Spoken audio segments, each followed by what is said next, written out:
host, Tiffany Chung, your go-to for all things marketing, mindset, and manifestation. I grew my online business from 0 to beyond 6 figures in 8 months. My purpose is to empower women to step into the highest, most aligned versions of themselves. If you are ready to take charge of your life, learn how to design a wildly successful business, and leave limiting beliefs behind, you've come to the right place.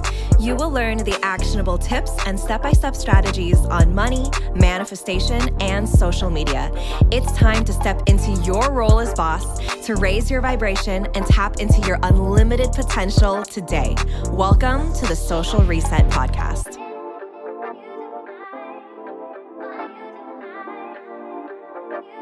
Hi, everyone, and welcome back to the Social Reset Podcast. Today, I have Angela with me, and I felt like this was so divine because Angela posted something on Instagram, and I forget what even the post was about, but I was like, oh my gosh, I've been meaning to have you on the podcast. I love everything that you say. I love everything you share. I feel like there's so much similarity in the way that we show up in our businesses and in the way that we show up online. And yeah, I want to highlight other Asian voices and really be able to show my audience what this looks like beyond just me. I feel like a lot of people will tell me oh yeah, you're one of the few people I see showing up talking about white supremacy or decolonization or autonomy across your clients or non-hierarchical coach-client relationships or whatever, a ton of different things. And Angela, I feel like you are such a beautiful beacon that talks about very, very similar things. We're on the same page with so many. So yeah, I'm so excited to have you on. Do you want to quickly just share a little bit about you? What do you do? Tell us a little bit about your business, and let's start there. Yeah, so I'm Angela, and I found Tiffany somewhere in the ether, in the interwebs at some point, maybe a couple years ago. And then we shared, I think, some programs, some spaces, and then ultimately we share the same sort of mastermind type container. And then I got to know a little bit more about her, and I just let me be really honest. As an Asian person, I'm Korean, and as an Asian person, I always feel competitive when I see other Asian people kind of sharing something similar. Even when I was a practicing lawyer, I was like, okay, I can be the only Asian person in this space, or I can be the only Asian person being promoted or whatever. There's a lot of you can only be hired as a diversity hire kind of mentality, right? And so I had that in my mind, and somehow whenever I'm in Tiffany's presence, it's that sense of competition in any shape or form just dissolves completely, because I feel so seen and so heard and so understood in her space. And so I'm just whatever space that she's holding, I just want to gobble it up. So I just really appreciate being here. Oh, yay. I love that so much. Yeah. And that means so much to me to hear too. Cause I just I don't know. I want my platform to be oh, okay, I can see Tiffany as a human and in all the ways that she doesn't always fucking love motherhood, and building a business is hard, and being a human is hard. And I want those aspects of me to be shown. Even when I was just a content creator and I wasn't coaching anyone, I was I really want to use my platform to show all these aspects of who I am that I'm not seeing online. But I didn't know you had followed me years ago. I thought we had met in the mystery room. So I saw your name somewhere. I don't know where I saw it, but I knew about your name when I saw you again in the Manifestation Babe container. Oh yeah, that's yeah. Yeah, and then I saw you again in Simone's Someone's Joyful. And then so yeah, I was just well, I'm seeing her name a lot. We're meant to be soulmates. Yes, we are meant to be. Yes, we are soulmates. Oh my gosh, I love that. Okay, so tell me a little bit about how you got to being a sovereignty practitioner, and tell me more about what does it look like to trust yourself above everything else? And was it always like this? I'm assuming probably not, with our, with conditioning and with society, and with, what's expected of us, especially as women and Asian women. So tell me about that progression into stepping into your sovereignty. Yeah, so I think my body was always ahead of me because there was always something just so uncomfortable about the world. I Mm, was always just like too much for everybody or not enough for everybody. yeah. And I always subscribe to them, that belief, like intellectually, but then my body always felt like it, like off. It felt like she didn't belong, and I think it sort of came to me after I graduated law school and I was not getting any offers for a position, and I was like, okay, wow, like after all that education, because I don't have like the right number on my resume or the right GPA, then or the right name even, that Mm, I just don't deserve a place in the professional world. And so somehow I need to start something on my own. And so just as soon as I passed the bar, I was like, okay, let me just do something that has to do with building my own business. And so I got certified as a personal trainer, just walked into a gym randomly and said, like, train me. I want to work with people in this capacity. And then when I moved, I opened up shop in my own home. And then I just kind of grew from that and then started getting more active online. And as I was having more conversations, I was like, okay, I think what I am, based on the words that are available to me and my vocabulary, I guess I can call myself a life coach. And then as I continue to sort of practice as a life coach, I noticed all the ways that even like that term life coach was, like you said, hierarchical. And mm, it was kind of like there was a structure of like less than or more, and there is a sort of sense of superiority on part of the coach. And that was not who I was. And so I just kind of started chipping away at the ways that I was being told to do and be things that I wasn't. And yeah. so it's always a process. Like each day you notice all the ways that you have been subscribed to beliefs that are not yours. And I just Mm. want to share that journey with other people. Wow. I love that so much. I didn't know you were a personal trainer. That's so cool. Yeah. Like that's how it kind of started. Yeah. For me, it was like the content creation journey into like social media coaching. And then I'm like, oh, wait a second. Like I'm actually like a business coach and also a life coach and also, a healer and all of these things. Um, Yeah, I love that. It was also very similar to me where it's kind of like it just gets cracked open and you can't ever go back. It's just like it cracks you open more and more and more. And like for me, I call it my spiritual awakening. Um, and it was really an unraveling. It really was an awakening to like, oh my gosh, my entire life I have just been doing what's expected of me and what I can do to make other people like me and to make sure that I am accepted and that I'm not cast out and that I'm, whatever, like all of these things. And then you just start to like tear that down um little by little and you realize like, oh, this is not even who I really am. Who am I? Right? Did you kind of have that, because like I don't know too many lawyers who then transitioned into life coaching. So tell me a little bit about that transition and if you had an existential crisis.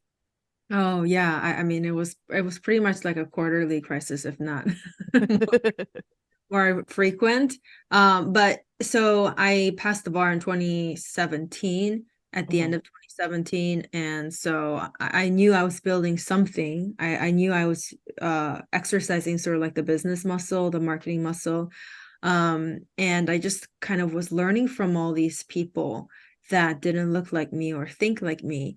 And at the Mm, time, I was still very much like, okay, just ignore the Asian heritage part of you, ignore the parts of you that um, value certain things that are not mm, westernized. yeah. And just listen to all the white people, listen to all the white men, get approval from all the white men and white women as well. And Mhm. so I was kind of on that path. And then I recognized that being on that path really made it unsafe for me to simply exist. That the things that I was saying, the things that I was thinking, was incompatible with their values, which was not just like a fit, like a misfit, like the not the right fit kind of thing, which is like what Mhm. a lot of corporations love to say. We're like, oh, we're just not the right fit. I'm sorry, we cannot hire you. It's not even that. It's like, not only are you not the right fit, you are a threat to our existence, and therefore you must shut up and you must keep yourself quiet. And Mm, so as I recognized that, I was able to sort of like through that friction, truly see just how powerful I actually am. And one example to make this more concrete is like I had a coach that was telling me that I need to work with them in order for me to be successful. And I oh, kind of like knew that that was not right, but I just didn't have the words to express that. It was just like yeah. a bodily experience. Mhm. And when I really did make that decision for myself, like at the time, there was a part of me that really wanted their approval. And I was like, oh, maybe they're right. Maybe I should just continue working with them. But when I resisted that and said yes to myself and no to them, I kind of caught a glimpse of what I truly am capable of. The fact that I actually am capable of listening to myself first and foremost of above other people's voices. And I think that was kind of one of the several examples where I continued to find myself a little bit more. Mm. Yeah, I love that so, so much because this I've been talking a lot about this lately because I'm also launching, a new offer that's all about pleasure and listening to your pleasure sensations in your body, your fuck yes sensations in your body, and letting that lead the way that you make decisions and show up in your business and show up in your life, where like, we are taught to trust what is logical and we're taught to trust what is, what we should do or what other people around us are doing and what is expected of us from society and what is not going to, ruffle too many feathers or like not cause too much chaos. And that was definitely how I was raised in like a very traditionally like Chinese family. Both my parents are immigrants from, Hong Kong and Canton, and so, they grew up in Asia, right? And that was their, that they had a very traditional upbringing. And so having that like, having that upbringing, but also like growing up here in California, that disconnect of like never really actually feeling like I fit in. And my parents not really understanding me, but my friends not really understanding me. It was just so interesting to start to listen to these sensations in my body and realize like what is actually happening here? Like what am I actually doing? Why am I actually making these decisions? Where do they come from? Right. I think the first time I started listening to my intuition, like, and started the whole journey was when I was in this relationship, several years ago now. And, I started to sense that like something was wrong and something was, just off. And I couldn't even put my finger on it because it was like after my very toxic, turbulent relationship with Alaska's dad. And I had met this guy, and he was in all, like on paper, like a good guy. Like my family loved him and everyone else loved him. But I can tell there was just something off. There was just something that wasn't right. And I just started trusting that and I trusted that. And I ended up breaking up with him without like really any good reason, just because I knew something was off. I just could feel it in my body. And I think that was like the first time that I truly listened to myself. And I was like, I can trust myself without having like data and logic to back it up. Right. Cause like our society has such like a fetish for like data and logic and predictable things. And I was like, no, I can just make this decision because this is how I feel in my body. And sure enough, the week after I broke up with him, this is when like Facebook official was still a thing. Facebook official with this girl that he was always like, don't worry about her.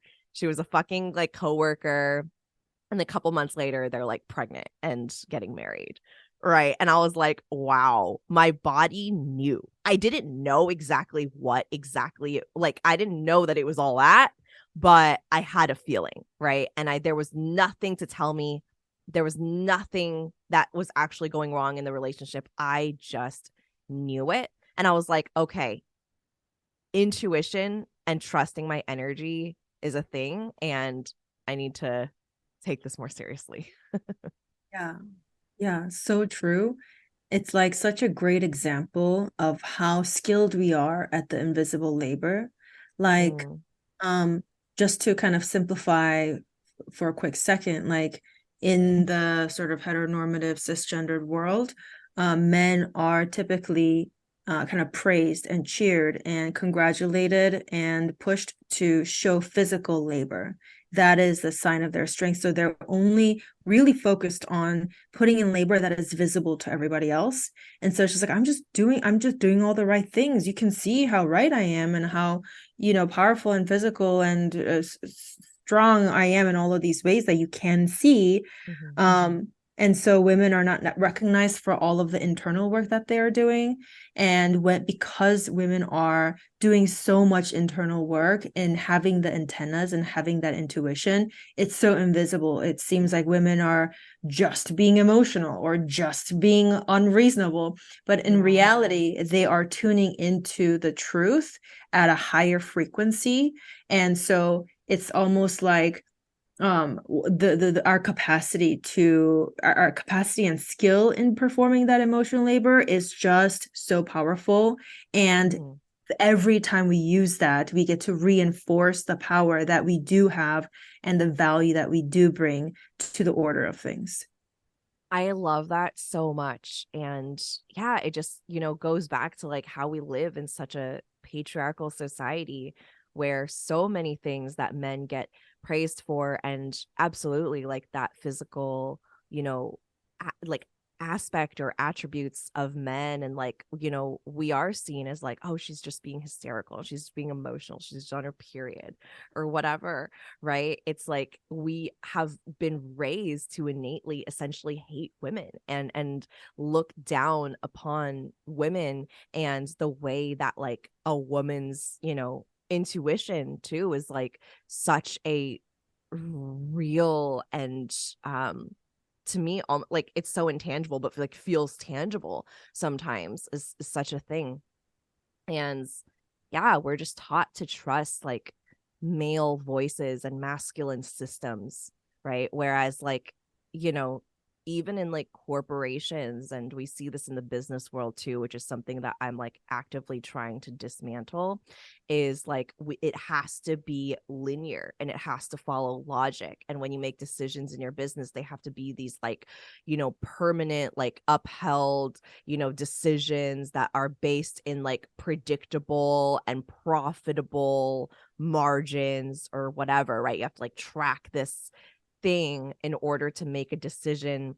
And you can't just like, oh, can we just drop into our bodies and listen to what our body says about this? Like, oh, this person's reaching out and they're asking all these, questions and whatnot. And this is like the energy I'm sensing from them.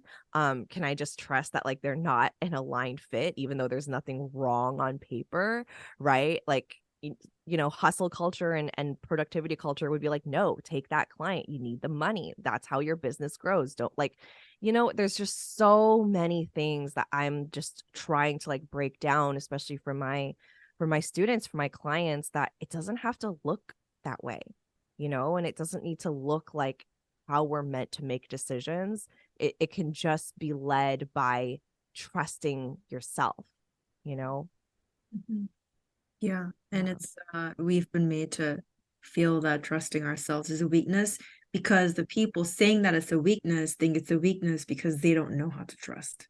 Right. Yeah, exactly. Exactly. How do you feel like this is something that shows up in your business when you make business decisions and when you take on clients, or if you're launching something? Like, how does that look like for you? Um, I think that interestingly, like this year,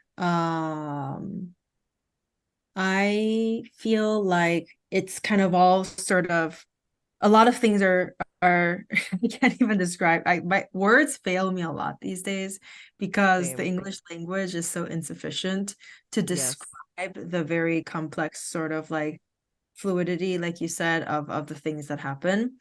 But I will just, I guess, share a story, which is in the beginning of this year, I kind of I came across this teacher that had done racist things. And when I called them out on it, they did not address it the way I asked them to. And when that happened with me, even though that was not the worst instance that I've encountered when it comes to racism, it somehow just like sparked all the memories in the past of all the ways I was silenced, of all the ways I was suppressed. Mm. And I was like, oh my gosh, like that I it's so interesting that I tolerated all of that and I'm no longer available for it. And not only am I no longer available for, like now that I see just all the ways that I have been made to feel small, I need to fucking do something about this.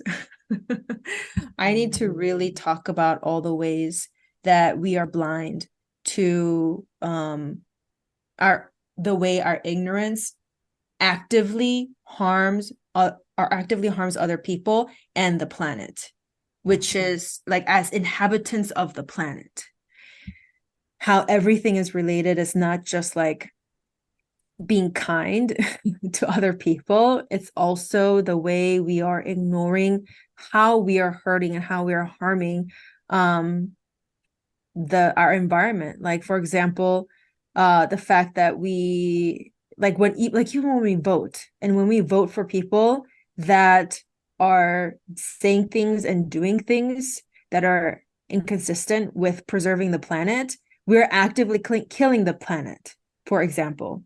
And I also like in Baltimore here, which is around where I live, like we have things called like the food desert. And so where we live, who we vote for, who we interact with, what kind of community leaders that we interact with, determine how much food and what kind of food people have access to in our communities, for example. And so I not only saw how much I was hurt, but how much I was hurting other people through my ignorance. And so I needed to continue. That was the most urgent thing that I needed to engage in. And when that became my anchor, I was able to filter people in and out of my business way more clearly. Like, I am delighted to reject your business. I'm delighted to not hire you when you do not recognize your internalized white supremacy and internalized racism. Yeah. Because I'm not saying that I'm not racist, but I am orienting myself towards dismantling. And if you are not even acknowledging the way you are harming the world, then I cannot be congruent in that path, in my orientation towards that path. And so that has become a very defining filter for me in building my business, rooted in my sovereignty. Yeah. Oh, I love that so much. And that's really, really important because I feel like so often we're taught to overlook these things because it's just not that big of a deal or we're just being dramatic. Like, even, my mom, she has a lot of like, she's, internalized a lot of this, especially as an immigrant, right? Like, to a point where like, she's like, Tiffany, you're just making a big deal of things. Like, it's okay. It's not that, it's not that huge. I'm like, but it is, and it impacts you, but you don't see it.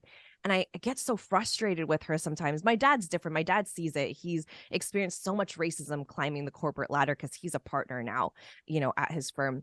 So he's been like face to face with it. But my mom, who's been a stay-at-home mom for so many years, which love her for that, from taking care of me and my sister, but like, she just doesn't have those same experiences that I've seen, that my dad has seen, that like, that she thinks that we're just making big fusses of things, where it's like, no, this is so big and it's so real, right? And when I tell her things like, I work with women of color, and I'm very like clear about that, like, I have like, if you're like a very conscious, white person or, like non-person of color, like, that, I work with, those people as well, but like, majority it's women of color, and I work with some men too.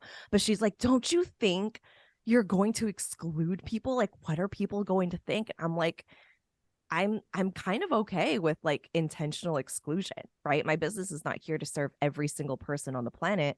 There are certain people that I want to devote my work and my magic to, and these are those people, right? So we've had a lot of conversations about it, and yeah, I just think like even as a person of color, sometimes you have this internalized narrative that like, oh, don't, rock that boat, or don't, it's like, oh, I like you because you don't really make a big fuss of things or whatever. And I grew up in a very predominantly white community in a private Christian school, right? And so it was very like, that was just the way of doing things. And there was a lot that I feel like was internalized. I look back on and I was like, man, I didn't even realize how much like racial microaggressions and discrimination was happening that was never called out. Yeah. Yeah. And I do recognize that it is a privilege now because the previous generations, when they were going through the same things that we are going through just decades ago, Mm-hmm. there was no social media, for example. Right. There was no media of any kind that indicated to them that they were anything else but alone. And so, of course, it was the most unsafe for them to um, really even take a look at what was happening and really connecting with their bodies. We did not even have the language. Like I'm still learning the language to speak my truth. Like every single day, I feel like I'm honing my language. And so I want to recognize that I do have that privilege. And at the same time, the curse that comes with that privilege is just how much work that still needs to be done and just the burden of seeing that and how the level of change that we want to see is probably not going to happen within our lifetimes, Yeah. which makes the work more urgent, but also makes us kind of sad and resentful. Yeah. 100%. I think about that all the time. I'm like, man, like I'm probably not going to see, like things are not going to shift that quickly. But at the same time, it's like I'm still going to do this work because I know that it is so, so important. And like like this is the society that our kids are growing up in, and we all have a part in what we're creating and collaborating towards, and just being really aware of that. Yeah, it's so interesting because I think about this a lot in terms of my daughter, who's like, I'm full Chinese. So she's half Chinese, and she's half white.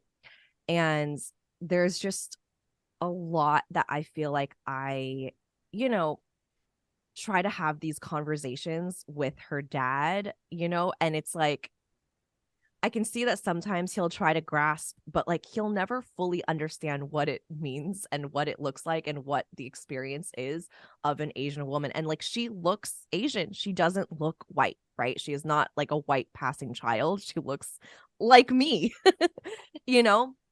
And so there are things that are going to impact her that he's never had to deal with in his entire life and that his family has never had to deal with, right? And so I feel that sometimes these conversations that are so important that I have with her and that I try to like loop him in on, and he's like, but she's so young. How does this impact her? Why do you need to talk to her about this? He doesn't fully grasp it because a lot of this doesn't fucking affect him.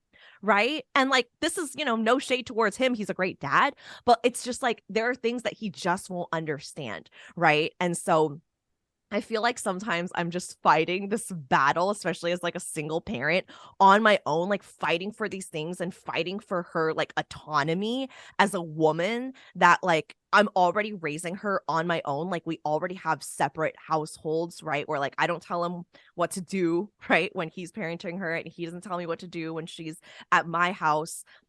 And so it can be this divide of like, she's my daughter and this is how I want to raise her, right? But like, yeah, also feeling like, oh, I'm the only one like driving this uphill and like it's all on me, sometimes. And that can feel very rough. But I just think that, like, you know, the biggest form of parenting is modeling and what she sees me doing and how she sees me behaving and the things that she sees me talk really loudly about, and what I see is important, and her getting a look inside my brain and me having honest conversations with her, and we've had so many honest conversations about, women's bodies and freedom and religion and and racism, and she's only 8, and so yeah, I don't think they're ever too young. I think that they already immediately go into the playground in preschool and in kindergarten with biases from their parents. Yeah, exactly. And it's like because of your struggle to the struggle comes from the fact that the work that you're taking on is so big. And so Mm. because you are struggling to address this ginormous mountain, um, your daughter, Alaska, sees that, and it's like that almost like kind of like transcends everything else, like into her system. Yeah. And because she is so intelligent, she processes it in a way that is going to ripple into the world in like so many ways because of your frustration. So it's almost like I'm like witnessing your frustration, because that is the gateway almost to all the magic that is happening and is going to happen. Yeah. Yeah, absolutely. And as you're saying that, like, and I have to remind myself of this too, right? Because this is such like a big work in my life. Like it's so big and like I cry over it a lot. And I just like think about it all the time as like, how am I raising her and how am I showing up as this human that's gonna, lead her, and whatnot. And so it really, really, really helps when she comes back and she's like, oh, mommy, like, I like she'll tell me something random and I'll be like, okay. Like she was like, "Oh, I was watching this YouTube family," because she loves watching like vlogs, and she's like, "This family and they have 2 moms." And she said something about like, oh, one of her friends or someone was like, "Oh, why do they have 2 moms?" And she's like, It's just 2 moms. Why is it that big of a deal? Like she just has 2 moms. What don't you get?" Because ever since she was young, anytime we talked about relationships, right? It's like these 2 people can be together and these 2 people can be together and families can look so different, right? And she's like, we have picture books and this is something I've actively done. And so for her, it's like she's looking at the other kids going like, what's wrong with you? Right. And she comes home and she tells me, and I'm like, okay, I am doing something here, right? And this is important work. And she'll bring that up in terms of like pointing out even like racism, and she's so smart as an 8-year-old. I was not that smart as an 8-year-old. Okay. I don't know what I was doing at 8. I was not doing this. I was not having these conversations. But she's so smart. And I was like, wow, okay, like it's working. It's doing something. Sometimes like motherhood just feels like this long endless road of like what the fuck. And but sometimes we get those little moments, and I'm sure you have those too, of like, okay, it's not that bad. Like I think they're turning out okay. Oh my god. Yes, exactly. Because you grappled with it so much, you took on that labor so much and processed it so that she can Yeah. inherit something that has been worked on. Yeah. Right. Exactly. Exactly. I'd love to talk about sovereignty in terms of like motherhood for you. Like, what does that look like for you when you're teaching your kids? I mean, I know they're still like babies, but like, what do you envision that looking like, or how is that something that you bring into like, your family and your parenting? Like, what are your yeah, what does that look like for you? Yeah, so I think it's really shedding every concept of parenthood that has been taught to me Mm, yeah, based on my bodily experience of it. So I think it sort of was kind of kickstarted by the fact that a couple years ago, so that my kids are 3 and 1 now. And so the older one, 3-year-old, her name is Rhea. And after she turned 1, I had put like I put a hot soup on the table. It was like boiling hot. And she just learned to walk. She pulled on the placemat and then she got burns all over her. like on her arm and like chest and a little bit of her face. And it was the toughest day of my life. And, we went to the ER, stayed in the hospital for a week. And the way I grieved, the way I experienced shame, was probably like the messiest you could imagine, right? Yeah. And for like a year and a half, pretty much, like I was trying to process the grief and the shame, like trying to figure out, okay, like what is the best way to grieve? What is the best way to process? What is the best way to unshame myself? Stuff like that. And so, I took David Bedrick and Simone's shame clinic class, and I volunteered to talked about this thing, how like I just, the shame is unbearable. I And we remember. went through this, yeah, we went through this exercise of unshaming and all of that stuff. And um maybe that was kind of like the trigger, maybe. But what I got out of that was, because the purpose of that was to unshame me, right, as a human being, and unshame the experience, and be okay pretty much with what had happened. Yeah. And what I recognized after that is it's not possible for me to be okay with what happened. It's not possible for me to unshame. Like, I am trying to deny a part of myself. I'm trying to deny my shame. I'm trying to push away that really kind of like ugly part of me that is yelling at me, yelling at all the other parts of me, by trying to erase it. And I was like, you know what? I feel almost safer at this moment. Maybe this might change, but I feel safer, like feeling like a bad parent. I feel safer shaming myself. I feel safer just recognizing that there are parts of me that are pieces of shit. And I'm not going to let anybody tell me otherwise. I fucking hate it when people tell me, like, oh, like, you're a good parent. That was an accident, blah, blah, blah. Like, you are not the arbiter of what a good parent means. You don't understand. You don't see who I am. You don't know who I am as a parent. You don't know how I interact with my kids. So there is no judgment to be had that would ever be valid to really recognize the fullness of my parenthood and my relationship with my kids. And so any sort of judgment that you try to levy on me as a parent is a projection of how you want to be judged. And I'm not available for that. And so it's almost like unshaming my shame. I will keep that part of me that I feel like is so ugly.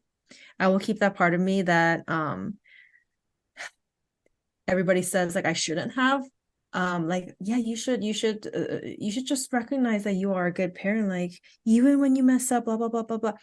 I'm just going to process all my experiences, all that information of my humanity on my own terms, and sometimes that may involve shame, and I'm okay with it because that's how I do it. And so it's like almost actively unsubscribing from not just like society's terms, but also unsubscribing even from my own teachers, and being able to come up with my own terms and conditions for how I want to relate to the people that I care about. Mm. Ugh, that is so good.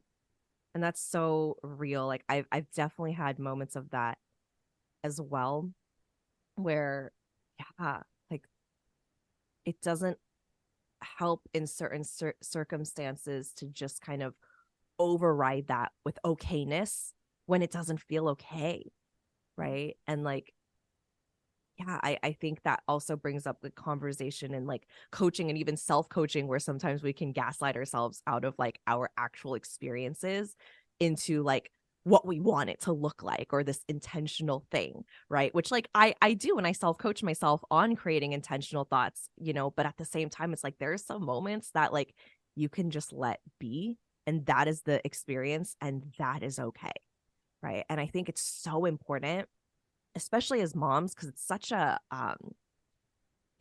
messy, complicated, chaotic fucking thing that's just not linear, and it's like a ball of spaghetti, and it's like so many mixed emotions and feelings and experiences that are just so, like only if you are a mother that you can understand, and even then we have our own individualized experiences.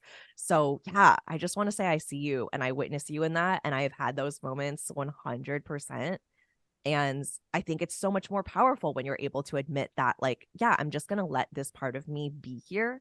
And maybe not forever. Maybe at some point that'll change. But right now, this is what feels good. And I'm just going to honor that. Like, that's just what feels good to me. And you don't have to understand it. And you don't have to um, mold it for your own comfort and sake, and or projection. And I can just be. And that's good. Yeah, that's how it's gonna be. Yeah, exactly. Yeah. I love that because it's like, yeah, motherhood is such a unique experience that, and I'm like, there's still so much I feel like I'm learning about myself as a mom, as someone who like didn't plan to have a child. I got pregnant at 18, right? I had her at 19. And honestly, for a lot of years, like did not enjoy motherhood really at all. Like I love my child, and even in the beginning when I first had her, those first, I would say, couple weeks, I didn't even feel like this gushy love that you see in Hallmark movies when they put the baby on your chest and you're just like, oh, I was like, oh fuck. What the Yeah. fuck did I do? And it's just like I felt so much shame around that. And I was like, everyone, has had these beautiful experiences. But then I realized a lot of moms are just terrified of telling the fucking truth. Mm-hmm. Like, so many moms are just like, I can't possibly admit that, like, I don't really like being a mom, Mm-hmm. right? Or I don't like being a mom sometimes. Like, I go, it's back and forth all the time. Mm-hmm. And I think that we've created this society where it's so much is expected of moms specifically that are not expected of dads, that are so expected of women, as these caretakers, as like and loving what you do. That I'm just like, I don't subscribe to any of that, right? And being a mom is not my number one, like, identity. It's one of them, right? But it's not the only way I see myself. There's so many ways that I see myself. And I think that, like, when society sees moms, they want us to go into this one-dimensional motherhood where we dress a certain way and we talk a certain way and we can't do certain things and we can't dress in certain ways, can't do certain things anymore. And it's just like, oh, like I'm really decolonizing that as a mom, and really challenging that in my life. Yeah.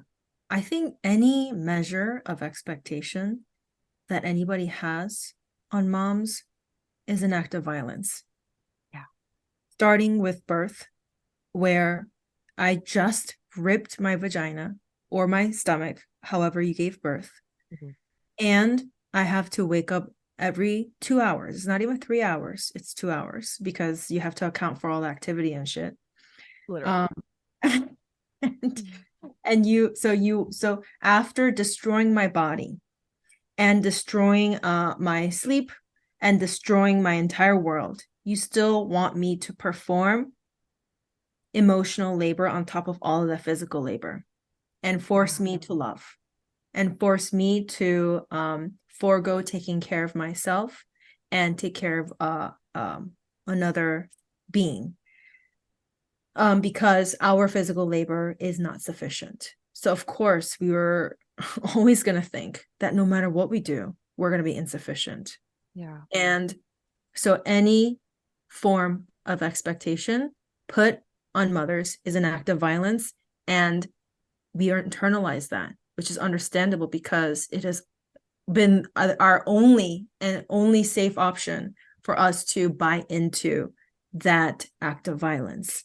And Mhm. so we're always at this crossroads of like, there's a part of us that needs to be liberated and want to be liberated. And there's the other part of us that needs to be safe and needs to abandon ourselves to be safe.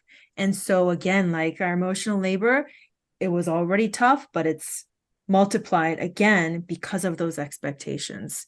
And so we are doing that work to actively unsubscribe, which is additional homework for us to do. And it's unpaid and underappreciated and villainized. And so, my God, what we do as mothers and parents and women is beyond anybody's comprehension. 100%. 100%. And you put that so beautifully. Like you speak, it's like everything you say is like poetry. Like I could just listen to you talk all day. I know you're talking about like finding the right words, but like every time you open your mouth, I'm just like, wow. It was like a perfect way to put that. Thank you. So good. Yeah, 100%. I felt that in my soul. Just like and on the outside, like before being a mom, I mean, granted, I was in my fucking teenage years, so I didn't really have much to compare to, but like, we see what we see. And I just had no idea. And I think as moms, we struggle with so much of this like invisibly and internally because we feel like we can't talk about it. Because when we do talk about it, it's like you should be grateful you can even have kids, or you should love your kids. And why do you feel that way? And what's wrong with you? And all these things. And it's just like, okay, like why don't we just retreat back into ourselves and not say anything at all ever? Right. And so that's why I make it a point to, bring light to certain things that might be really uncomfortable to read and to see, right? Especially as a mom, and sometimes can be fearful for me to say out loud, right? Like is someone gonna like is someone gonna come for me? Like it's just there's so many, there's a lot of fear about speaking the truth. And I think a lot of this also it doesn't help that we have like generations of women that haven't spoken their truth for the most part, right? Especially in like Asian cultures, right, where that's just not a thing.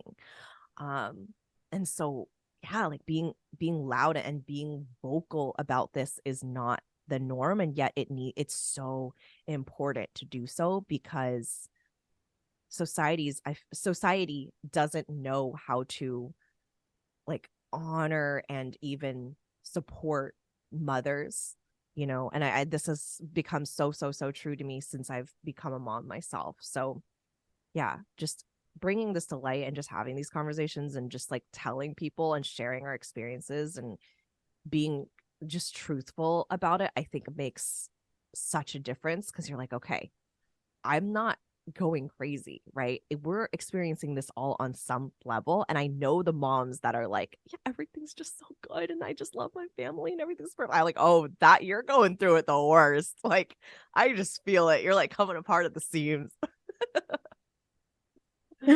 Exactly. We have the spidey senses. Literally. Yeah. Oh my gosh. Okay. This has been such a beautiful conversation. I would love to end with like anything else you want to share, but I'd love to bring to my audience, like if someone is, if someone has lived their entire life just doing what is expected of them and wearing all of these layers and they're starting to break down and they're wanting to trust themselves more, what is something that you would tell them? What is something that you would want to impart to them and just remind them like, hey, you're not alone. This is what you can do. Here's where you can start. Yeah, this is my favorite question, which is if there was no right or wrong answer, what would you do? Mm, Because sometimes the love right, that. like the reason words fail me is because the world has failed me. The world is so unsafe for me to fully connect with myself that sometimes I will be inadequately communicating because the tools are not sufficient for my bigness. And so Yeah. sometimes even when you ask for something, um you might need some space right now from, I don't know, some sort of conflict or whatever in a relationship. Maybe that is what you think you need. Maybe that is what your body is telling you. And the next minute or the next hour, your body might change their mind. You might change your mind and your brain too. Sometimes your needs evolve, sometimes your desires evolve. And so we are very much fluid. This right or wrong binary really keeps us small and in this microscopic box of expression where expression is virtually impossible. And so, if we were to free ourselves from any sort of binary and tuned into what is true at the moment right now, and if that was 100% sufficient, how do you want to express that truth? Mm, yeah. I love that. I love that because it also brings up so much of like awareness around how we put up these walls and close ourselves in over and over and over, or have things we want to say and silence ourselves over and over and over, it just challenges that and it goes right up against that. Yeah, Mhm. that's so beautiful. Um, yeah, I love this. Is there anything else that you want to share with the listeners, and where to find you, where to connect with you, where to work with you? Yeah, I cause the most noise on LinkedIn because that's where people pretend the most. And Mm. so I try to change that up a little bit there. But I still post everything on Instagram, and my stories is where you can see a little bit more of me. Yeah, beautiful. And I'll have Angela's links in the show notes so you can go and check her out. And her content is amazing. The way she shows up is so beautiful and so raw. And you just need her in her life. Like, please go follow her. Okay. I love this so much. Angela, thank you so, so much for being on the podcast. For all of you who are listening, there's something special that's coming that I'm launching about following your pleasure and following those sensations in your body, which is going to be so, so fun. I have a masterclass that's going to lead into that on Tuesday, May 30th at 4 p.m. Pacific. So if you haven't signed up for that already, the link for that will be in the show notes. And it's called the Fuck Yes Portal, really opening yourself to be that fuck yes portal, to listen to your fuck yes sensations and create fuck yes moments and results and clients and all the wins in your life and in your business. So join us. And other than that, I will catch you in the next episode. Thank you so much for tuning in.